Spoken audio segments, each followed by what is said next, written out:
State your purpose here. We do not trust outsiders. For 300 years, the galaxy had known one simple truth. Queen Lyra trusted no one.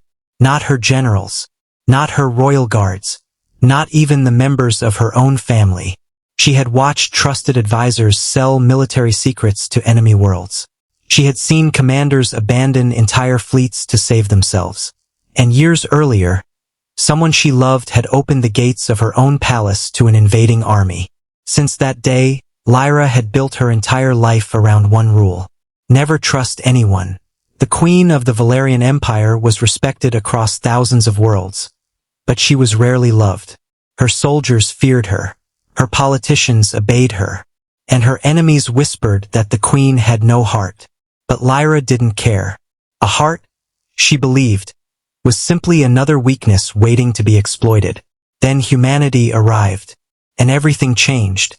The year was 2479. The Valerian Empire controlled more than 600 inhabited planets. Its fleets were among the strongest in the known galaxy, and its technology was centuries ahead of most civilizations. But a new enemy had appeared beyond the outer systems. The Dravik. They were not interested in diplomacy. They wanted planets, resources, and eventually the destruction of every civilization that refused to kneel. For almost 2 years, the Valerian military had fought them. And for almost 2 years, the queen had lost. One planet after another disappeared from the imperial maps. Entire colonies went silent. Millions of civilians were evacuated. And the queen's generals kept telling her the same thing. We need more soldiers. But Lyra knew soldiers weren't the problem. Trust was. Every time she revealed a military strategy, the enemy somehow knew about it. Every time she moved a fleet, the Dravik were waiting. Someone inside the empire was giving away her secrets.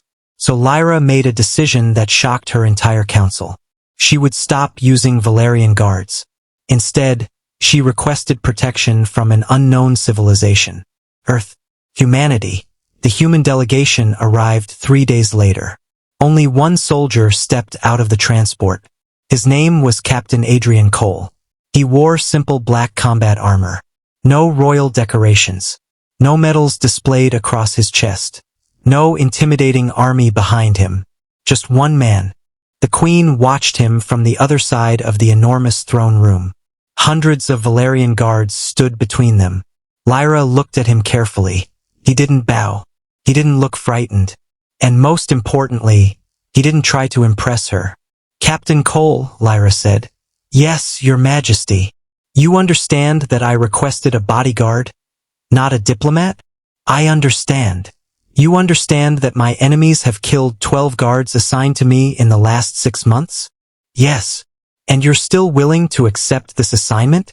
Adrian looked directly into her eyes. I wouldn't have come if I wasn't. The queen narrowed her eyes. You're very confident. No. He paused.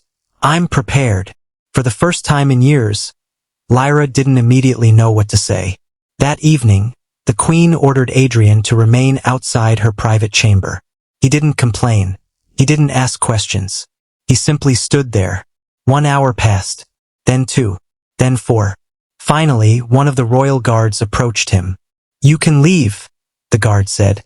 Adrian shook his head. The queen didn't tell me to leave. She won't know. Adrian looked toward the closed doors. I'll know. The guard stared at him for a moment. Then he walked away. From inside the room, Lyra had heard everything. She didn't understand humans. But she was beginning to become curious about this one. Over the next several days, Adrian followed the queen everywhere. He attended military meetings. He stood beside her during diplomatic negotiations. He accompanied her through crowded markets and government buildings. And he noticed things that even the queen's closest advisors had missed. For example, during a meeting with the Imperial Defense Council, Adrian suddenly stepped forward. Your Majesty. Lyra turned. What? Cancel the fleet deployment. The room became silent. One of the generals immediately protested. You have no authority here, human. Adrian ignored him. He looked at the queen. Someone leaked your battle plan. Lyra's expression hardened. How do you know? Because the enemy already knows where you're sending your fleet. The generals laughed. But Lyra didn't. She had learned long ago that Adrian never spoke without a reason. She cancelled the deployment. 6 hours later, enemy warships entered the exact coordinates where her fleet would have been. The entire council went silent. The Queen slowly looked toward Adrian. You were right. I know. You don't sound surprised. I wasn't guessing. How did you know? Adrian looked around the room. Because someone in this building is working for them. The Queen ordered an investigation. For 3 days, nothing happened. Then a senior military advisor disappeared. His shuttle was found abandoned outside the capital. Inside his quarters, investigators discovered encrypted communications with the Dravik. The traitor had been supplying information for almost a year. The Queen had trusted him completely. Adrian had trusted him never. And that difference saved thousands of lives. But Lyra still wasn't ready to trust the human. Not yet. One night, Adrian found the Queen standing alone on a balcony overlooking the capital. Thousands of lights covered the city beneath them. You should be sleeping, he said. So should you. I don't sleep much. Why? Adrian leaned against the railing. Habit. Lyra looked at him. You're different from the others. I've been told that. You don't fear me. I respect you. That wasn't my question. Adrian smiled slightly. No, I don't fear you. The Queen turned back toward the city. Everyone fears me. Maybe that's the problem. Lyra's eyes narrowed. What did you say? Nothing. No. Say it. Adrian looked at her. If everyone around you is afraid to tell you the truth, eventually you won't know the truth. The Queen stared at him. Nobody had ever spoken to her like that. Nobody. And strangely, she wasn't angry. The next morning, the capital was attacked. Warning sirens screamed across the city. Hundreds of Dravik ships appeared above the atmosphere. The Imperial fleet launched immediately. But this attack was different. The enemy wasn't targeting military bases. They were targeting the royal palace. Lyra was rushed toward the evacuation chamber. Adrian stayed beside her. Move! He shouted. A massive explosion shook the corridor. The lights went out. Smoke filled the hallway. Valerian guards scattered in every direction. Then another explosion hit. The ceiling collapsed. Lyra fell to the ground. Adrian immediately pulled her away from the falling debris. Are you hurt? No. Good. Stay behind me. I can fight.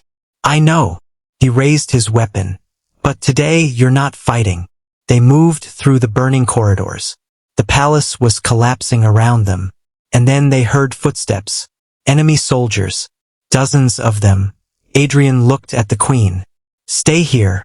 Lyra grabbed his arm. You'll be surrounded. I've been surrounded before. You could die. Adrian looked at her. So could you. Then he stepped forward. The corridor erupted with gunfire. Adrian fought alone. One enemy fell. Then another. Then another. The Queen watched in disbelief as the human soldier moved through the smoke with impossible precision. He wasn't fighting because he wanted glory. He wasn't fighting because he wanted a reward. He was fighting because someone had to stand between the Queen and death. And for the first time in centuries, Lyra understood something. Trust wasn't about knowing someone would never betray you. Trust was knowing someone would stand beside you when betrayal was easier. The battle lasted for almost an hour. Eventually, the Dravik forces retreated. But the palace had been destroyed. Half the capital was burning. Thousands were injured. And the Queen's empire was closer to collapse than ever before. Lyra stood among the ruins. Adrian approached her. His armor was damaged. Blood covered one side of his face. You're injured, she said. It's nothing. That is not nothing. I've had worse. The Queen looked around. Why did you save me? Adrian didn't answer immediately. Then he said, Because you're my queen. Lyra shook her head. You barely know me. I know enough. What if I had ordered you to leave? I would have stayed. Why? Adrian looked directly into her eyes. Because sometimes protecting someone means ignoring what they say when fear is speaking for them. The queen remained silent. For the first time, she had no argument. Weeks passed. The empire began rebuilding, and something unexpected happened. Queen Lyra started listening, not just to generals, not just to advisors, but to ordinary people. She visited damaged colonies. She spoke to refugees. She listened to soldiers. And Adrian remained beside her. The queen still trusted very few people. But there was one person she trusted completely, the human. Then, one morning, an emergency transmission arrived. The Dravik had gathered their largest fleet ever. More than 50,000 warships. Their target was the Valerian homeworld. The military council demanded immediate evacuation. The queen refused. "We don't run." A general stepped forward. "Your Majesty, we cannot win." Lyra looked at Adrian. "What do you think?" He studied the holographic battlefield. Then he smiled. "We don't need to beat them." The council stared at him. "We need to make them think they've already won." The plan was dangerous, almost suicidal. The Valerian fleet would retreat from the outer defenses, leaving the homeworld apparently vulnerable. The Dravik would enter the system. Then humanity's hidden fleet would appear from hyperspace behind them. The queen had never trusted anyone with such a plan before. But this time, she trusted Adrian. The battle began.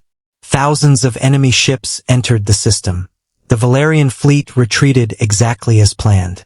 The Dravik commanders believed victory was certain. They pushed deeper, closer, closer, until the human fleet emerged behind them.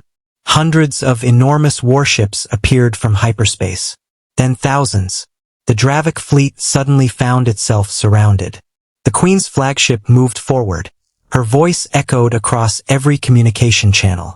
"This is Queen Lyra of the Valerian Empire." She looked toward Adrian. He stood beside her. For the first time, the Queen smiled. "You wanted our home." The fleet behind her powered its weapons. "Come and take it." The battle lasted 17 hours. When it ended, the Dravik fleet was gone. Humanity and the Valerian Empire had won. Months later, the rebuilt palace stood brighter than before. Queen Lyra walked through its great hall. Adrian followed beside he.